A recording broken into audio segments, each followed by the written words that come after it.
Welcome to Kevs Travel Stories. Each week I'll be bringing you a story from the weird and wonderful world of travel, a world that can change the way you see life and love and even the way we find meaning.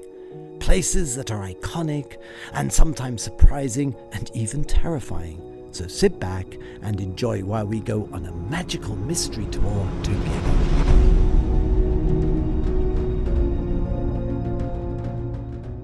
Welcome to Kevin's Travel Stories, and this week we are going to go somewhere that I think for me makes travel, particularly to the far-flung areas of the world, one of the most rewarding experiences I've ever had. And this is just such an experience. Let me paint the picture as to where I am. I'm with my friends in the very north of Thailand in a place called Northern Thailand, and up there in the mountainous regions, you will find in the middle of nowhere a place called Wat Pa Phukan. What, you may ask, is Wat Pa Phukan? It is a Buddhist temple. It was only recently built. It was the donation of a rich Thai person in honor of one of the great kings of Thailand. And I have to say, having visited all the great temples, or pretty much all the great temples in Thailand and further afield in Cambodia and Vietnam and Laos, this really is an eye-opener and a jaw-dropper. Because at this extraordinary temple, you will find the reclining Buddha. Now, firstly, you have to paint the picture of getting there. It's rough roads. You can get a bus, or you can hire a taxi, or you can drive. But it's quite a long trip. An hour or so out of Northern Thailand, and depending on the traffic and depending on the rain as well. We were there in the rainy season, which makes the journey a little bit longer. I was there with my friend Kara, we were with her family, we were getting to see what life is like in rural Thailand, and it's poor and it's basic, and many of the places I stayed in, they didn't have toilets. This is not 5-star, this is quite the opposite, and so much more rewarding for all of that when you do get back to what you're more used to. But the great journey up to Wat Pa Phukan couldn't prepare me for what was going to unfold before my eyes. It has the Great Wihan, this is the Great Assembly Hall, is the centre of this. And it's built around perhaps the greatest reclining Buddha I have ever seen in my life. Now, the reclining Buddha is the statue of Siddhartha after he became the Buddha. And of course, Buddha, as you know, means the enlightened, the person who's woken up from the distractions of life, if you like. And he's lying there, and it's just moments before he passes on to his next incarnation, which, because he'd finished the great circle, the samsara, the great circle of suffering and life, he is now fully enlightened. He doesn't have to be born again. So he dies literally with a smile of deep contentment on his face. And this is the great statue, and a wonderful meditation on how we could end life. And it was so extraordinary. We've all lost friends and loved ones and family members, and sometimes it's a very troubling time. But this sense of enlightenment, this sense of peace and calm is possibly at the heart of Buddhism. It's 65 foot long, it's 30 foot high, it's made out of Italian Carrara marble, the same marble that Michelangelo used to make his famous David and his Pieta. So they've put a lot of money into this, they've transported it halfway across the world, and they've sculpted it, and it is jaw-dropping. One of the things you have to do when you see the great reclining Buddha is you're supposed to walk around it 3 times, which I did with Kari. We walked around it 3 times, and then you kneel and you clear your mind and you make your petition, or you just do simple clearing meditations. The object being to just reach a place where individual desire goes away.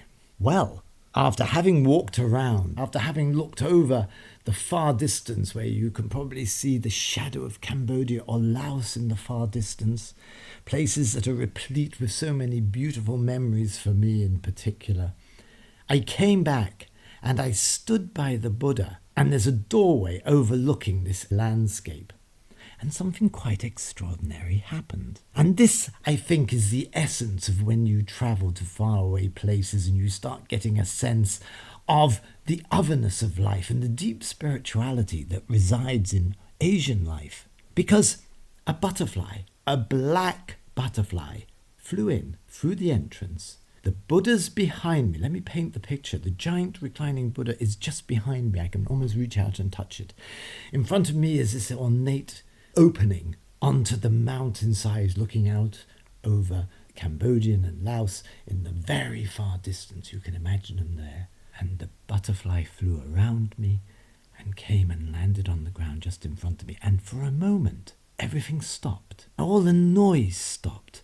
All my own internal dialogue stopped. And I just knew I'd been touched from something beyond. This has happened once before in Angkor Wat. It's happened at the death of my mother. You know, you get these moments that where the quantum world, almost the curtains are drawn back. And like the image from Plato where he describes human beings as chained in a cave, just seeing reflections from the outside, and suddenly the wall opens and you actually get a glimpse of the true reality. And in that true reality, there's complete peace. There is no more. I felt no more need or no more desire. It was just this moment of what they actually call nirvana. Now, the whole point of the Buddha is live a life where you will become free of the distractions. You'll have no desire for love or thirst or any wishes according to the sacred texts. And it's extraordinary because the whole idea is you quench all of these broiling emotions that we experience every day.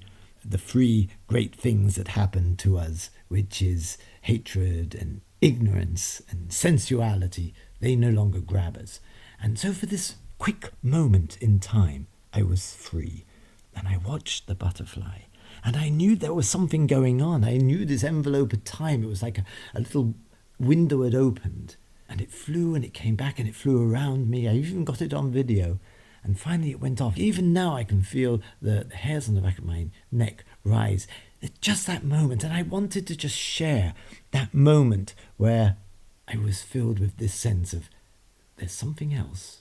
And I'm being gifted that something else. And it was a really deep moment. And what I want to finally share with you is when you do travel, and when you do actually take an interest in things like whether it's Hinduism, which I talked about in the Kathmandu podcast, and going down and seeing the great cremations at the Hindu temple, or you come to somewhere like this wonderful, wonderful reclining Buddha in the amazing Wat Pa Phu Kon, you will be gifted with something. And I think that's the reward for your travel. You'll be gifted, and every person will get a different gift. But ultimately, it's a sense of a deeper meaning, and a meaning in life, and a meaning in your place in the universe. Now, what more could one ask for? Certainly, I could not ask for anything more. It was an incredible gift. Very difficult to put into words how it affected me, but I hope I've shared a little bit. And I would so strongly encourage you, when you get a chance to get on a plane and to go out to Asia and to go to places like Thailand or Cambodia or Laos or Nepal, and in your own time, while you have the opportunity on this planet, to just get a taste of another way of life, another way of interpreting, because Buddhism itself is not a religion, it's just a way of understanding the wheel of life and suffering and how we can get peace. And isn't that, at the end of the day, what it's all about? Thank you, Wat Pa Phu Kon. Thank you, Reclining Buddha. And thank you, Mr. or Mrs. Butterfly, for coming, flapping its wings, and saying hello and giving me a different insight into our wonderful world.